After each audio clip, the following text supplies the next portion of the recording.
I never thought my own father would destroy my soul with just 3 words. But there I stood at our company holiday party, watching him hand over everything I had built to my younger brother Tyler, while dismissing 15 years of my life as just labor. The Harrison & Sons construction holiday celebration buzzed around me in the decorated conference room, but all I could hear was the blood rushing in my ears as Dad announced Tyler as our new CEO. While I had earned my MBA, cultivated every major client relationship, and managed daily operations that kept us profitable, Dad saw fit to promote Tyler straight from college with 0 real-world experience. Tyler's smug grin burned into my memory as coworkers shifted uncomfortably, witnessing my public humiliation in real time. The next morning arrived gray and bitter, matching my mood as I walked into Dad's oak-paneled office. The familiar smell of coffee and old wood that once comforted me now felt suffocating. Harold Harrison sat behind his massive desk, already defensive before I spoke a word. "We need to talk about yesterday." I began keeping my voice steady, despite the turmoil churning inside me. Dad leaned back in his leather chair, arms crossed. "Blake, the decision is final. Tyler brings fresh vision to this company." Fresh vision. I couldn't hide my disbelief. "Dad, I have an MBA from State University. I know every client personally, every subcontractor, every supplier. Tyler graduated 3 months ago with a communications degree." "That's exactly the problem." Dad's voice hardened. "You think in spreadsheets and safety regulations. Tyler thinks bigger picture." The words hit like physical blows. I had spent weekends reviewing contracts, nights, troubleshooting project delays, holidays, managing crisis situations that could have bankrupted us. Every success story Dad bragged about to his golf buddies stemmed from my careful planning and relationship building. I built the Pacific Development relationship from nothing, Fong. I said. The Morrison Mall project, the Downtown Commons renovation, the Riverside Shopping Center. Those were my contacts, my negotiations. "You followed my guidance," Dad snapped. "Tyler has natural leadership qualities you lack. He commands respect." The accusation stung because I knew what Dad really meant. Tyler inherited Dad's aggressive personality, his willingness to steamroll opposition. I preferred collaboration-building consensus, treating workers with dignity. Apparently, Dad saw this as weakness rather than strength. For the past 6 months, Tyler and I have been meeting weekly about company strategy, Dad continued. He understands market expansion, digital marketing, modern business practices. You're stuck in the old ways. My stomach dropped. 6 months of secret meetings while I handled every operational crisis, thinking Dad valued my dedication. The betrayal cut deeper than yesterday's public humiliation. Martha, Dad's secretary for 20 years, knocked softly and entered with coffee. Her eyes met mine, briefly filled with sympathy, that told me she had witnessed these strategy sessions, probably scheduling them, while I worked late solving Tyler's future problems. "Blake, you're reliable," Dad said, accepting his coffee without thanks. "But reliability isn't leadership. Tyler brings innovation, risk-taking, the courage to make bold decisions." "What bold decisions?" I asked. "He's never managed a project, negotiated a contract, or handled an upset client." "He'll learn. The difference is Tyler has executive presence. When he walks into a room, people listen." Pete Rodriguez, our foreman for 12 years, appeared in the doorway. "Sorry to interrupt, Mr. Harrison. Blake, the electricians need clarification on the community center wiring specs." "Blake will handle it later," Dad said dismissively. "We're discussing Tyler's transition plan." Pete's weathered face showed confusion. Blake had always been his direct contact for technical decisions, the guy who understood both the business and construction sides. Pete respected Blake because Blake had worked every job on a construction site before moving into management. After Pete left, Dad delivered the final blow. "I've already transferred 60% ownership to Tyler. When I retire next year, he'll inherit my remaining 40%. This company's future belongs to him. The room spun around me. 15 years of sweat equity, of building something I thought would be mine someday, reduced to nothing. No ownership, no stake in the business I had devoted my adult life to building. "You never discussed this with me," I whispered. "Why would I?" "You work here, Blake. Tyler will own here. There's a difference." The legal documents on Dad's desk confirmed the devastating truth. Tyler's signature already adorned the ownership transfer papers, making him majority shareholder of everything I had helped build. Monday morning brought Tyler's first day as CEO, and the changes started immediately. He swept into the office wearing an expensive suit that cost more than our crew chiefs made in a week, carrying a briefcase full of business books he had probably never opened. "Morning, everyone," Tyler announced during our staff meeting. "We're implementing new efficiency protocols starting today." I sat in the back row watching my co-workers exchange uncertain glances. These were people who had worked with me for years, who trusted my judgment on complex projects. Now they had to adjust to Tyler's authority, despite knowing he lacked basic construction knowledge. "Blake's old system of weekly progress reports is too slow," Tyler continued. "We need real-time updates, daily metrics, competitive benchmarking against industry standards." The irony burned. Tyler was proposing systems I had researched and suggested 2 years ago, which Dad had rejected as unnecessarily complicated. Now the same ideas sounded innovative coming from the Golden Boy. During the Pacific Development meeting that afternoon, Tyler insisted on leading the presentation, despite my protests. Sarah Chen, their project manager, had specifically requested my involvement based on our previous successful collaborations. She was a sharp, no-nonsense professional who valued competence over charm. "Ms. Chen, welcome to Harrison & Sons." Tyler began flashing his practiced smile. "I'm excited to discuss your mall renovation project." Sarah glanced at me, clearly expecting me to lead the technical discussion we had planned. Instead, Tyler launched into a generic presentation about our company history, while completely ignoring the specific requirements Sarah had outlined in her preliminary meetings with me. "The timeline you're proposing seems ambitious," Sarah said carefully.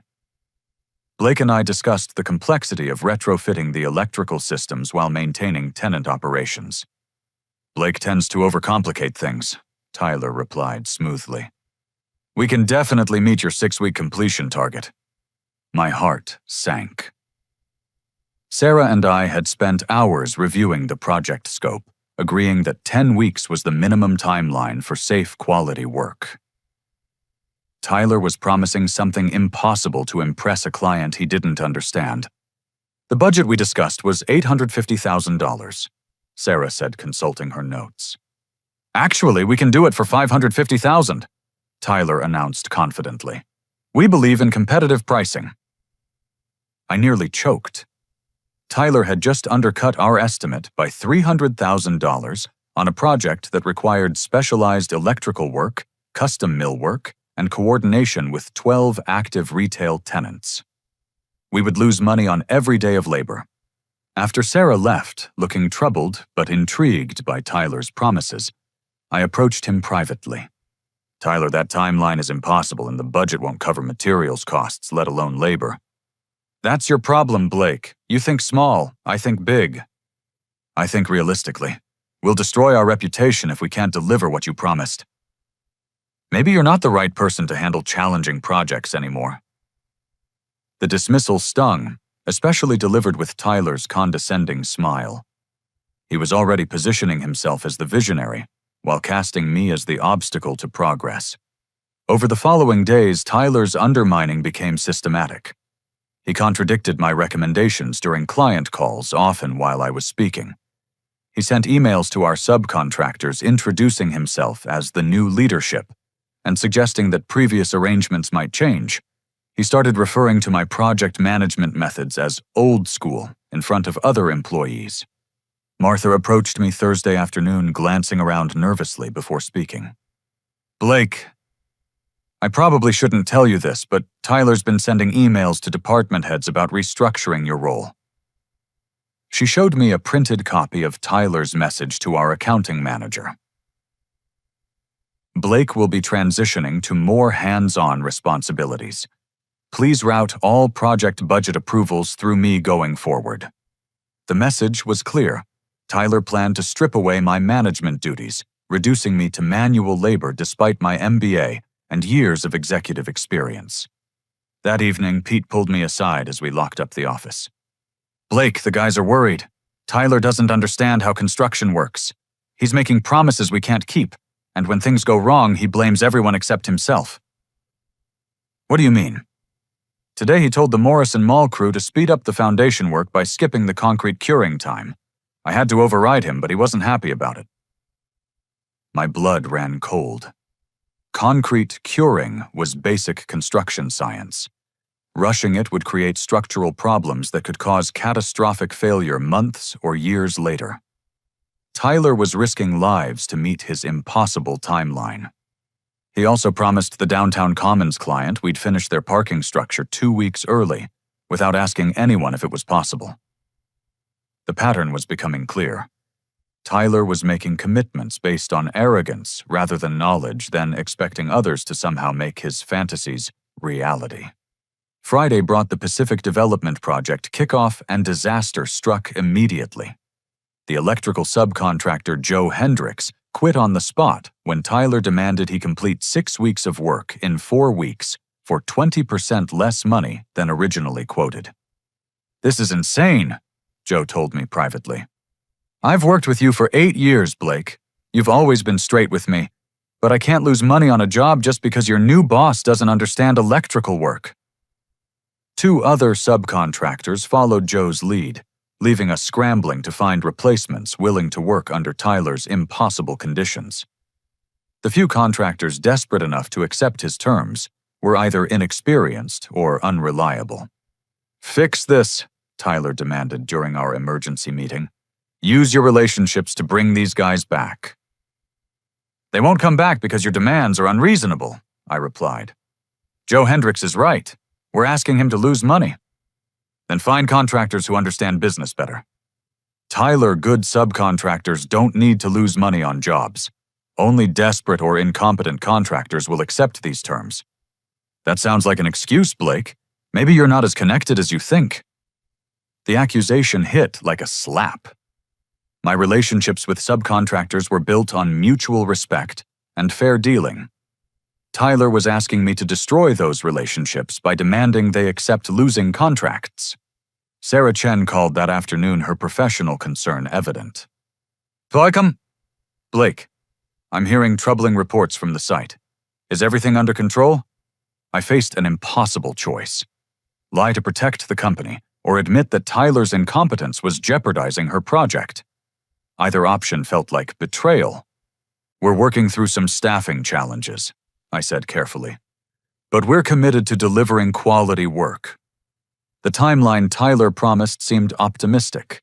"Are you confident about the 6-week completion?" My silence spoke volumes. Sarah was experienced enough to read between the lines. "Blake Pacific Development has worked with Harrison & Sons for 3 years because we trust your judgment. If there are problems, I need to know." But before I could respond, honestly, Tyler appeared at my office door, clearly listening to my conversation. "Everything's perfect, Ms. Chen." Tyler called out loud enough for her to hear. "Blake worries too much. We'll exceed your expectations." After I hung up, Tyler's expression was ice cold. "If I hear you undermining my decisions with clients again, we'll have serious problems." The threat was unmistakable. Tyler was positioning himself to blame me for any failures while claiming credit for any successes. The Pacific Development Project became a nightmare within 2 weeks.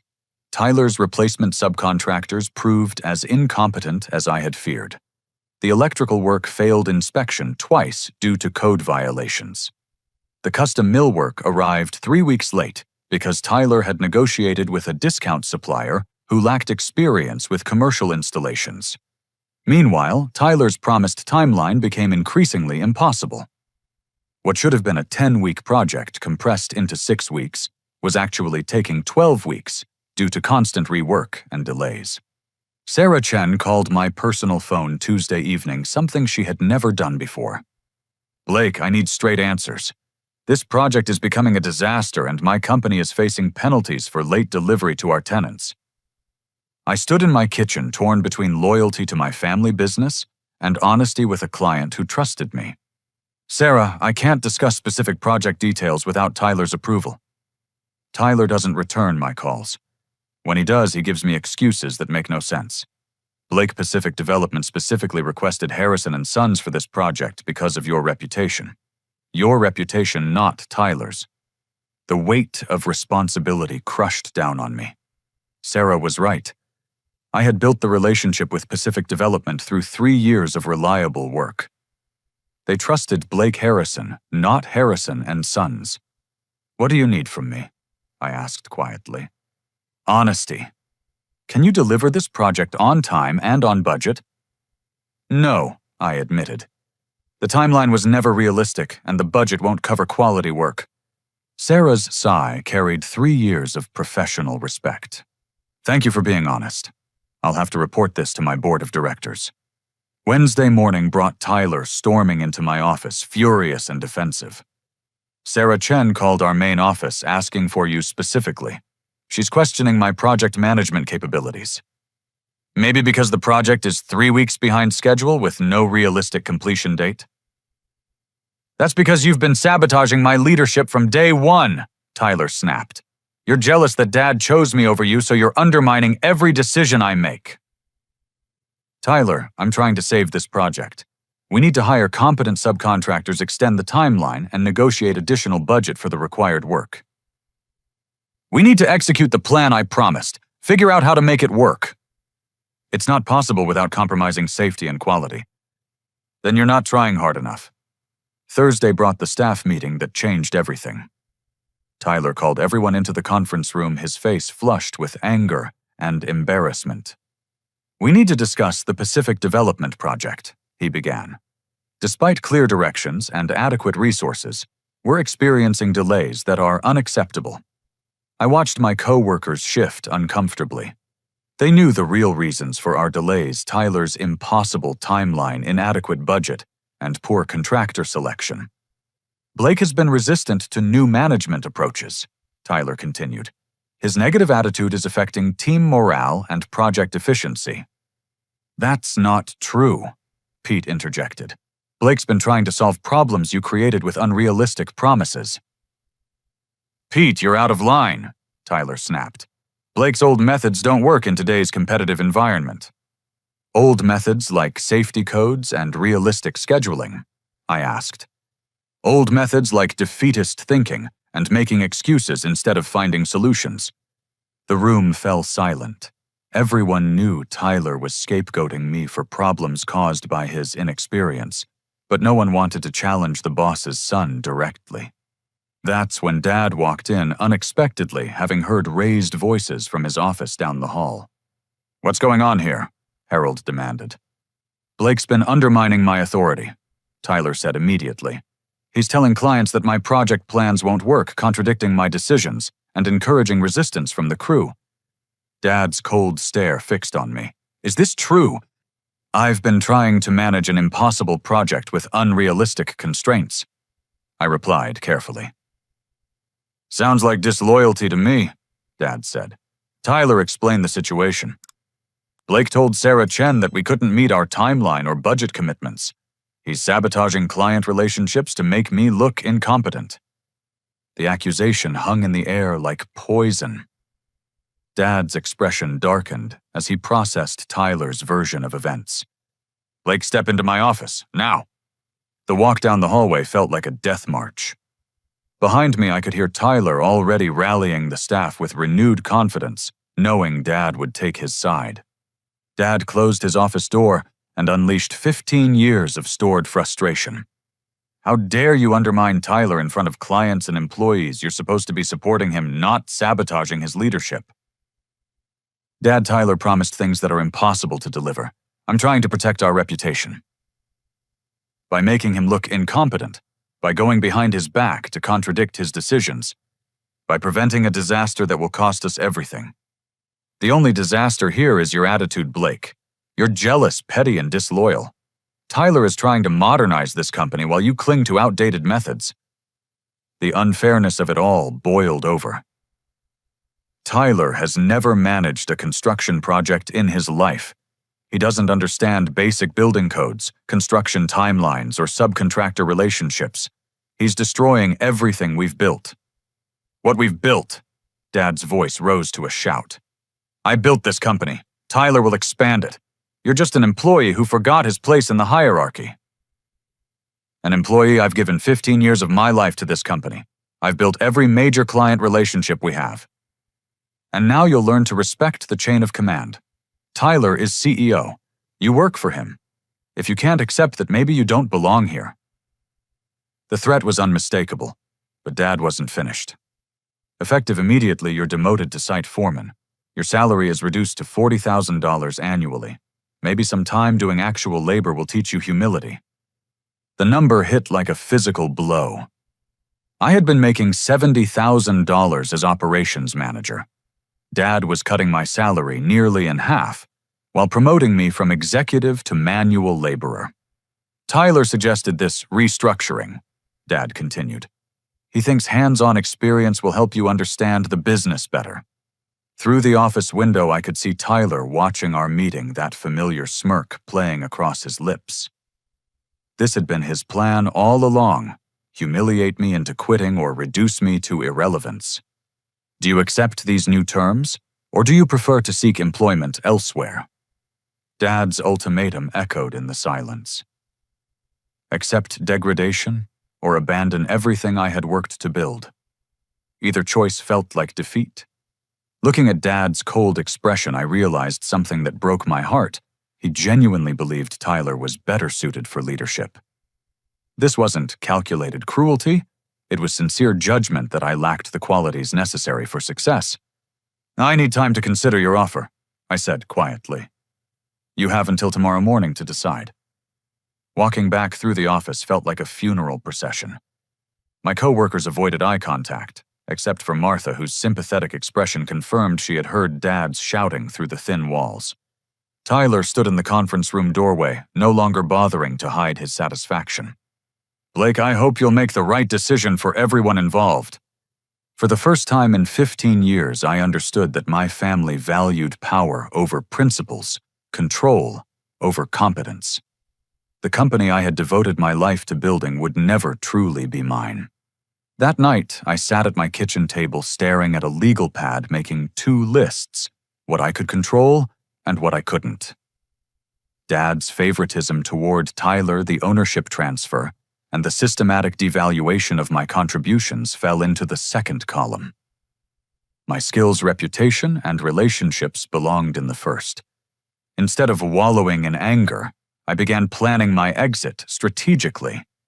If they wanted to force me out, I would leave on my terms with my dignity intact.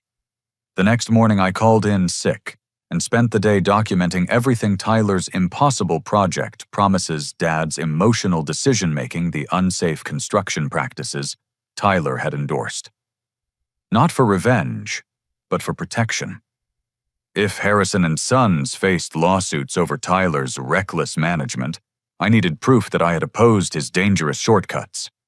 I also began reaching out to industry contacts, starting with casual coffee meetings that felt like friendly catch-ups rather than job interviews. Within 3 days, I had informal offers from 2 regional construction firms and serious interest from 3 others. Jim Patterson, owner of Patterson Construction, offered the most insight during our Thursday morning meeting at a downtown diner. Blake, everyone in the industry knows you're the real talent behind Harrison and Sons. Your reputation for quality work and honest dealing is gold in this business. I appreciate that, Jim. Harold's a decent guy, but he's always been more of a salesman than a builder. Word is he's handed things over to Tyler, who doesn't know rebar from drywall. The construction community was smaller than people realized. Tyler's incompetence was already becoming gossip among contractors and suppliers. If you're interested in a change of scenery, I'd love to discuss a project manager position. Similar responsibilities to what you're doing now, but with ownership potential and a lot less family drama. Friday morning, I submitted my resignation letter to Dad's desk before he arrived at the office. The letter was professional and brief, thanking him for the opportunity to contribute to Harrison & Sons, announcing my decision to pursue new challenges, and offering 2 weeks' notice to ensure smooth project transitions. I was cleaning out my desk when Martha knocked softly. "Blake, your father wants to see you immediately." Dad was already furious when I entered his office, my resignation letter crumpled in his fist. What is this supposed to accomplish? Some kind of dramatic gesture to get attention? It's exactly what it says, Dad.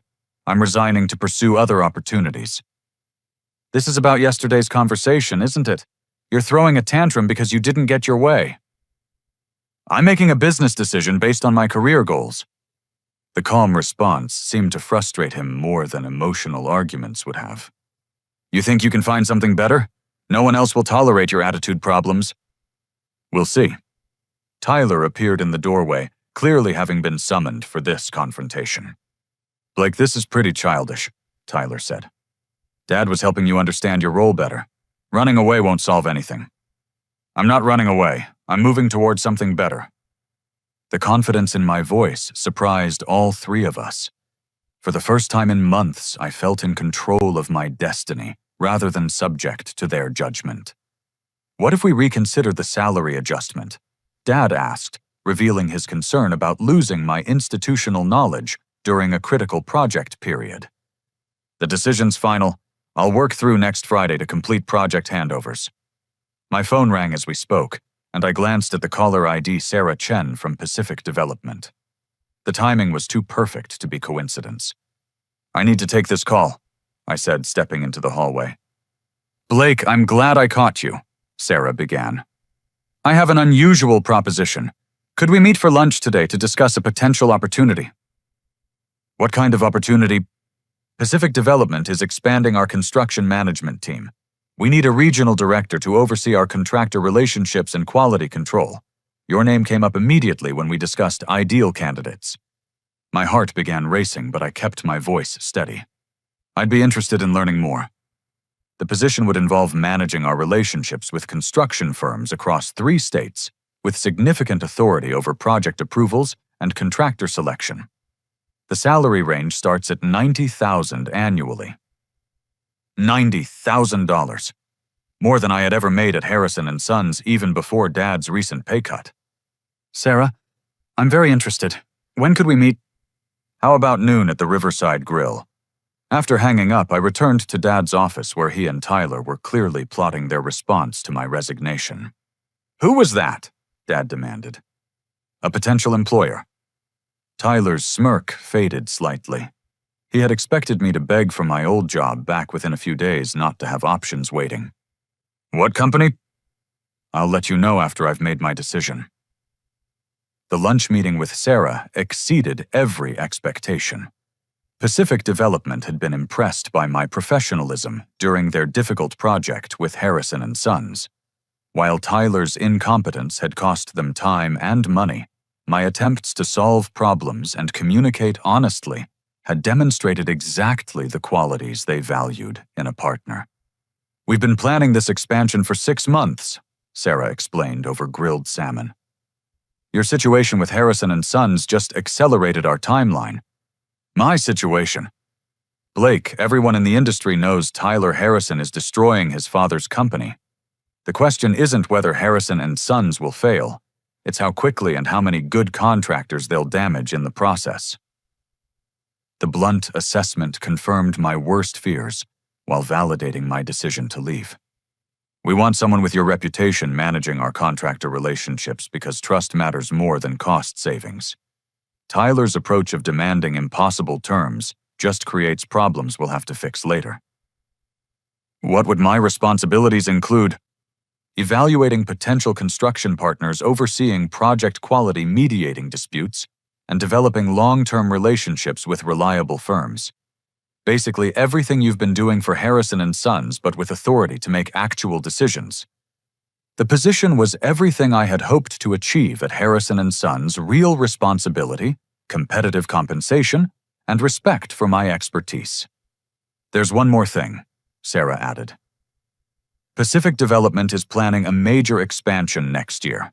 12 commercial projects over 18 months worth approximately $40 million in construction contracts. The regional director position could become vice president of construction services if everything goes well." Vice president. I had never imagined such rapid advancement was possible. "When would you need an answer?" "Take the weekend to consider. But Blake, I hope you'll say yes. We believe you have exactly the skills and integrity we need." Walking back to my car, I felt something I hadn't experienced in months: genuine excitement about my professional future. For the first time since Tyler's promotion, I was moving toward opportunity rather than away from disappointment. Monday morning, I called Sarah and accepted Pacific Development's offer. 3 weeks into my position as regional director at Pacific Development, I understood why Sarah had been so confident about hiring me. The role fit my skills perfectly: evaluating construction firms, managing project quality, and building relationships based on mutual respect rather than fear or favoritism. My first major assignment involved selecting contractors for Pacific Development's newest project, a mixed-use development combining retail space office suites and residential condominiums.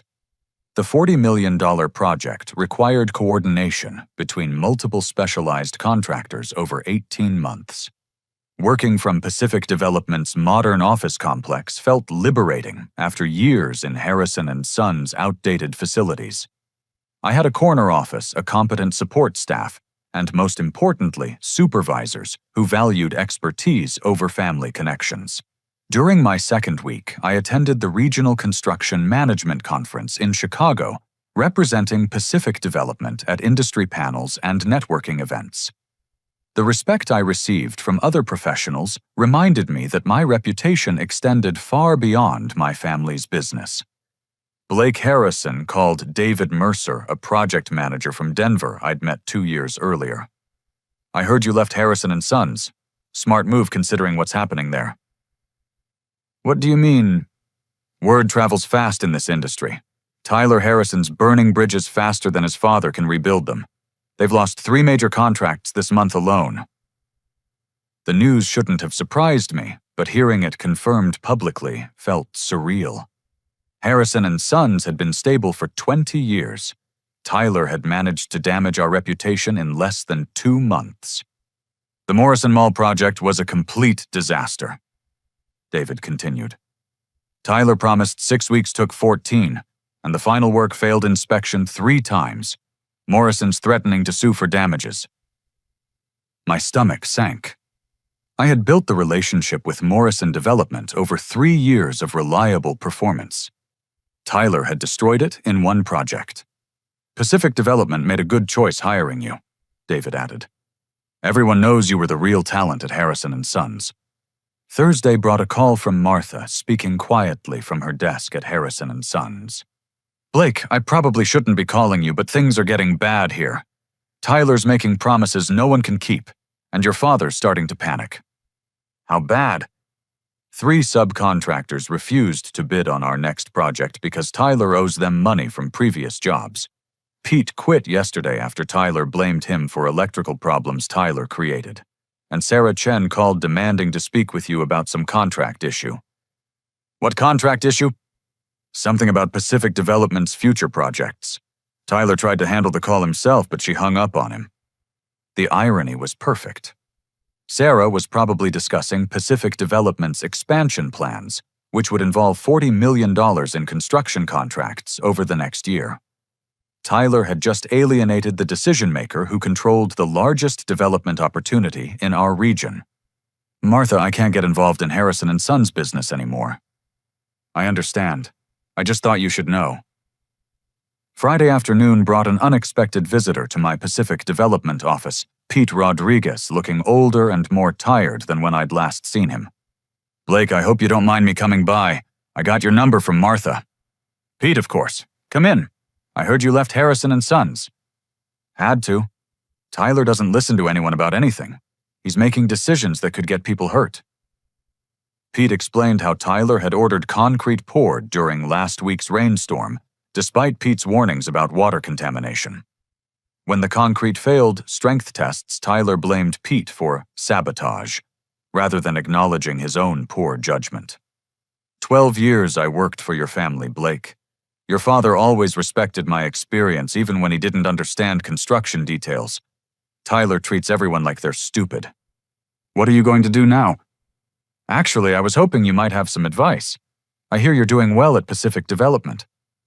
An idea formed as Pete spoke. Pacific Development's expansion would require experienced foremen who understood quality construction and worker safety. Pete Rodriguez was exactly the kind of professional we needed. Pete, how would you feel about working for Pacific Development? We're expanding rapidly and need experienced site supervisors. Pete's weathered face brightened for the first time since he'd arrived. You think they'd be interested in an old foreman? I think they'd be very interested in a foreman with 12 years of experience who puts safety and quality first. 2 weeks later, Pete started as Pacific Development's senior site supervisor, bringing decades of construction knowledge and a reputation for integrity that contractors throughout the region respected. Meanwhile, Harrison & Sons continued its downward spiral. Industry gossip revealed that Tyler had lost the Downtown Commons renovation contract after promising to complete foundation work in frozen ground during January, a physical impossibility that any experienced contractor would have recognized immediately. The most significant blow came when I learned that Morrison Development had filed a formal complaint with the Better Business Bureau, alleging that Harrison & Sons had failed to deliver promised work on time and on budget. The complaint would become public record, making it difficult for Harrison & Sons to bid on future projects. My success at Pacific Development accelerated as word spread about my new role. Contractors who had respected my work at Harrison & Sons began approaching Pacific Development with project proposals, knowing they would receive fair evaluation rather than Tyler's arbitrary decision-making. Blake, your industry connections are incredible, Sarah observed during our monthly performance review.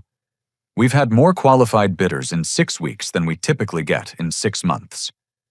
It's about relationships built on mutual respect. Contractors know Pacific Development values their expertise. That's exactly why we hired you. Tyler Harrison's approach of treating contractors like desperate vendors only attracts desperate vendors.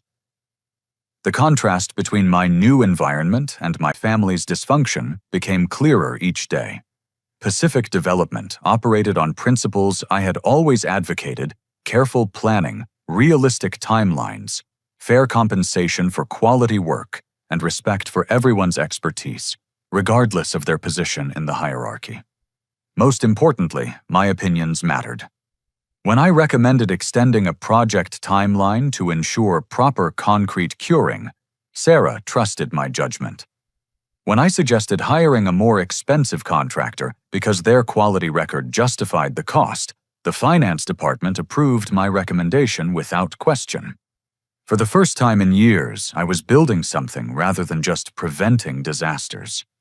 The call came on a rainy Tuesday morning in November, 6 months after I'd left Harrison & Sons.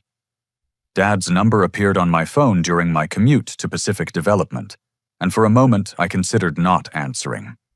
Blake, we need to talk.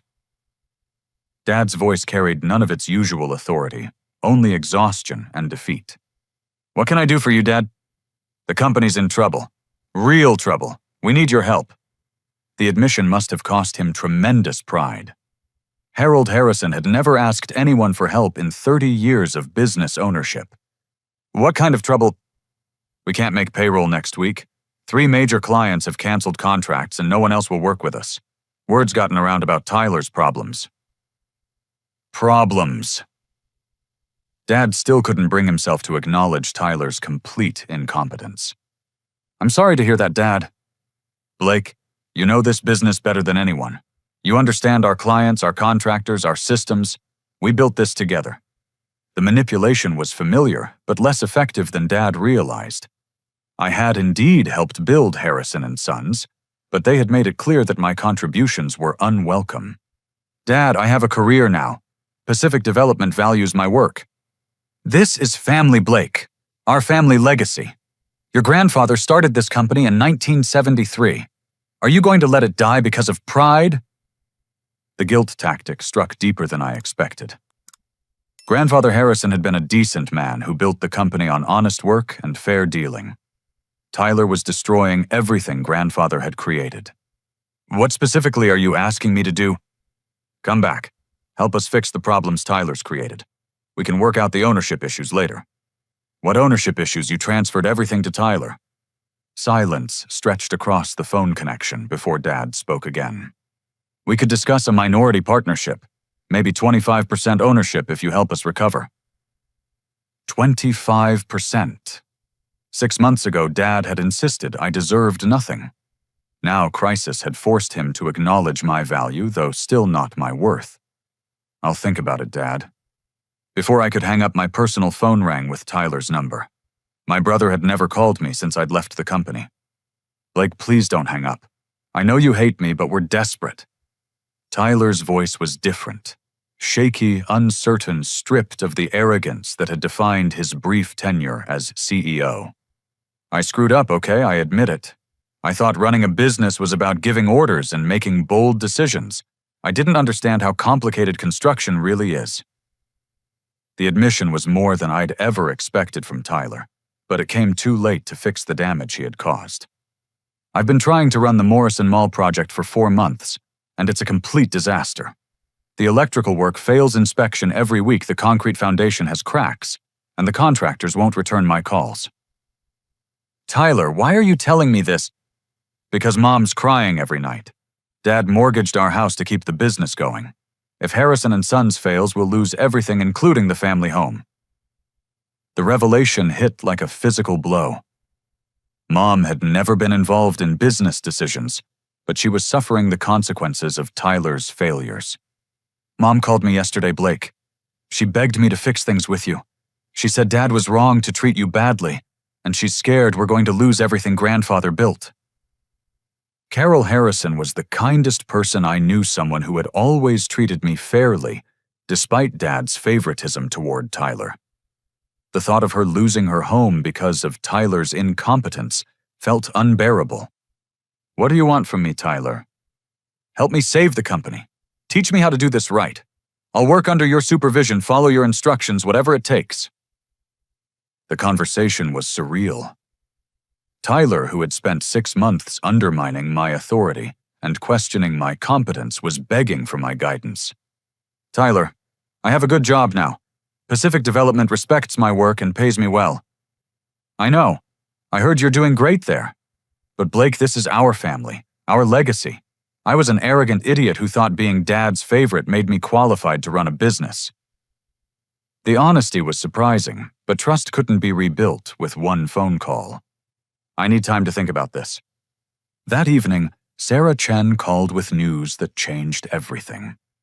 Blake, I have an interesting proposition. Pacific Development is considering acquiring some assets from a struggling construction firm in the region. Would you be interested in evaluating the opportunity? What kind of assets? Equipment, client contracts, possibly the entire operation if the numbers make sense.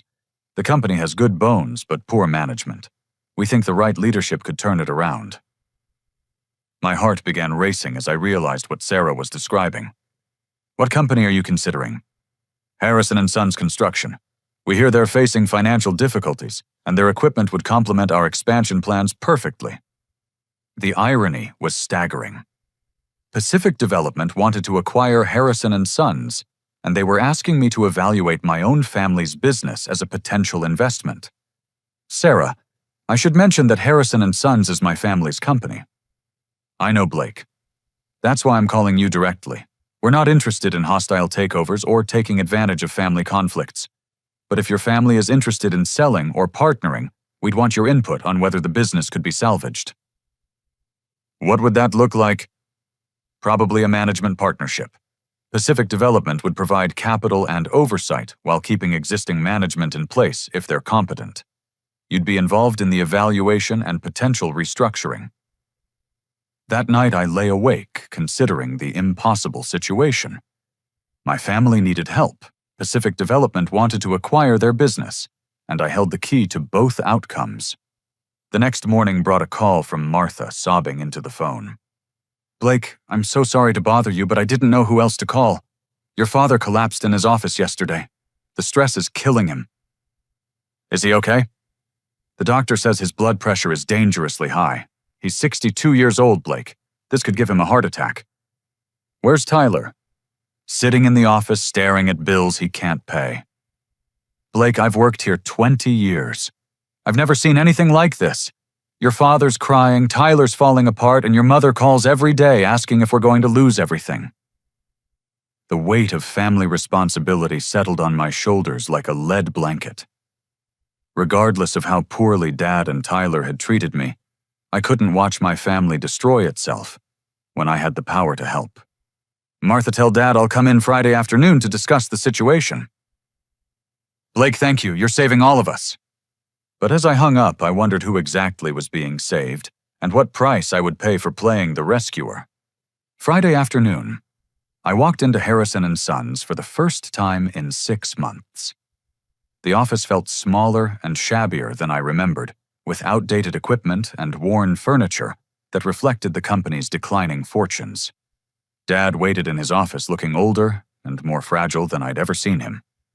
The confident businessman who had dismissed me as just labor had been replaced by a tired man facing the collapse of his life's work.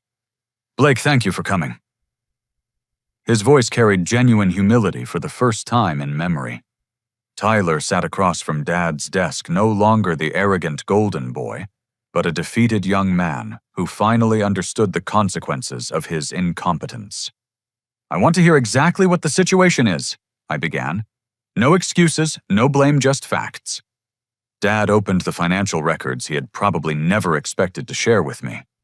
The numbers were worse than I'd imagined: $300,000 in debt, no active contracts, and pending lawsuits from 4 different clients claiming damages for incomplete or defective work. "We have enough cash to operate for maybe 2 more weeks, Dad admitted. "After that, we'll have to declare bankruptcy." "What about the equipment and inventory?" "Most of it's collateral for loans we can't repay. The bank will probably seize everything next month." Tyler spoke quietly, his voice barely above a whisper. "Blake, I know I don't deserve your help. I was jealous of your knowledge, your relationships with clients, the respect everyone had for you. Instead of learning from you, I tried to prove I was better." The admission was more than I'd expected, but Tyler wasn't finished.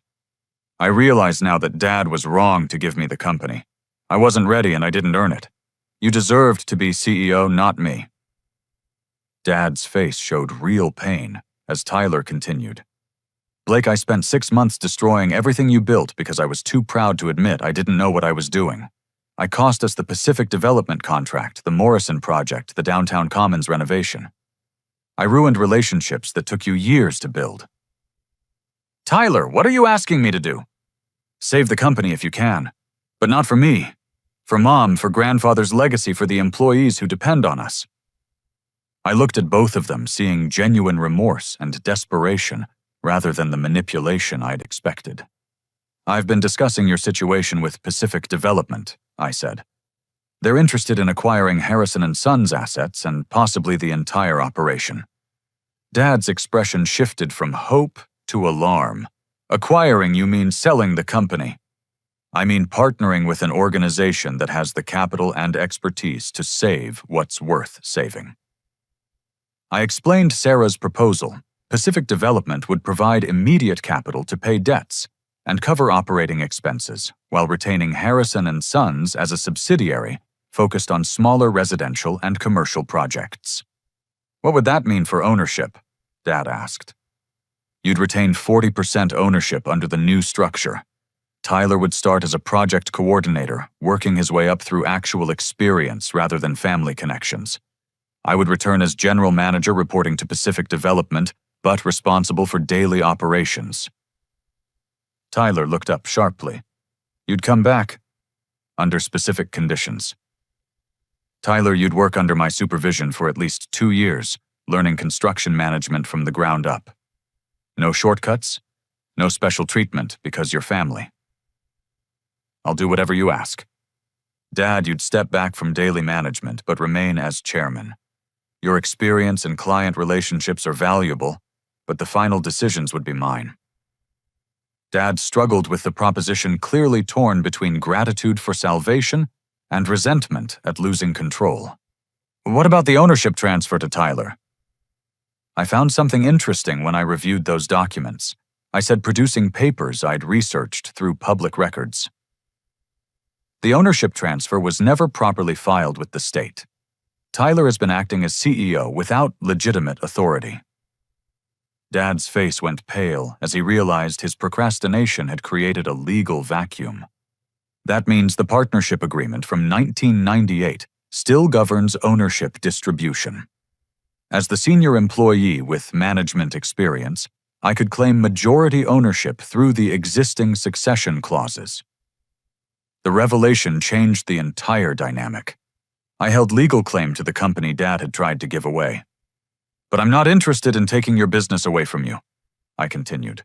I'm proposing a partnership that saves Harrison & Sons while protecting everyone's interests. Over the next hour, we worked out the details. Pacific Development would acquire 51% ownership, providing capital for debt repayment and operational funding. Dad would retain 30%. I would own 15%, and Tyler would earn ownership over time based on performance. Most importantly, I said we're implementing new policies. No family member receives special treatment.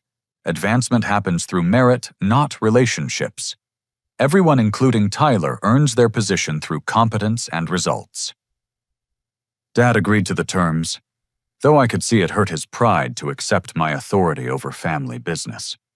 There's one more condition, I added. Dad, you need to publicly apologize to the staff for your previous treatment of me and acknowledge that favoritism damaged the company. Blake, that seems unnecessary. Dad, you called me just labor in front of our employees. You demoted me and cut my salary to humiliate me into quitting. The staff needs to understand that those decisions were wrong. The public apology took place Monday morning during our all-staff meeting. Dad stood before the 12 employees who remained after Tyler's exodus and acknowledged his mistakes with genuine remorse. I allowed family relationships to interfere with business decisions. Blake Harrison earned his position through 15 years of excellent work, and I treated him unfairly because I favored Tyler's personality over Blake's competence. Martha wiped away tears as Dad continued. Blake is returning as general manager because he's the most qualified person for the job. Tyler will be working as a project coordinator, learning the business properly under Blake's supervision. The transformation began immediately. I brought Pete Rodriguez back as senior foreman, rehired 2 experienced workers who had quit during Tyler's tenure, and reached out to subcontractors who had been alienated by Tyler's impossible demands. Sarah Chen attended our first project meeting as Pacific Development's representative, bringing news that made everything worthwhile. Harrison & Sons will be Pacific Development's preferred partner for residential and small commercial projects. We have 6 projects ready to start worth approximately $800,000 over the next year. Tyler approached me after the meeting, his expression serious but hopeful. Blake, I know I have a lot to prove. I'm ready to start at the bottom and earn your respect. Tyler, I'm not interested in revenge. I want you to learn this business properly so you can contribute meaningfully to our family's company. Over the following months, the changes became visible to everyone in our industry. Harrison & Sons developed a reputation for reliable work, fair dealing, and honest communication. Clients who had been burned by Tyler's promises returned when they learned I was managing operations again. Tyler surprised everyone, including himself, by embracing his entry-level role and learning construction from experienced workers who had been ignored during his brief tenure as CEO. The arrogant golden boy gradually became a competent project coordinator who understood the value of teamwork over individual glory. Dad's health improved as stress decreased and the company stabilized. More importantly, our family relationships began healing as honest communication replaced manipulation and favoritism. The greatest satisfaction came from watching our employees regain pride in their work. Construction workers who had been demoralized by Tyler's chaotic leadership rediscovered their sense of craftsmanship under management that respected their skills and expertise. 6 months later, Sarah offered me the position of Vice President of Construction Services at Pacific Development, with Harrison & Sons remaining as my primary responsibility, but with expanded authority over Pacific Development's entire construction portfolio. Blake, you've proven that good management can transform any organization. We want you leading our construction division as we expand into new markets.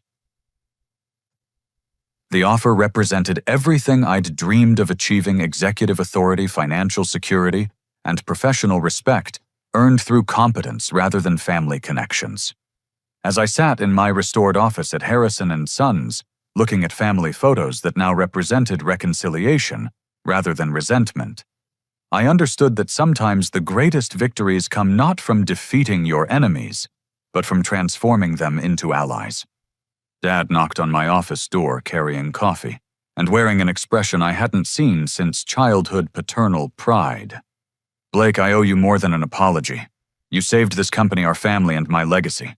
I was wrong about everything. Dad, we all make mistakes. The important thing is learning from them.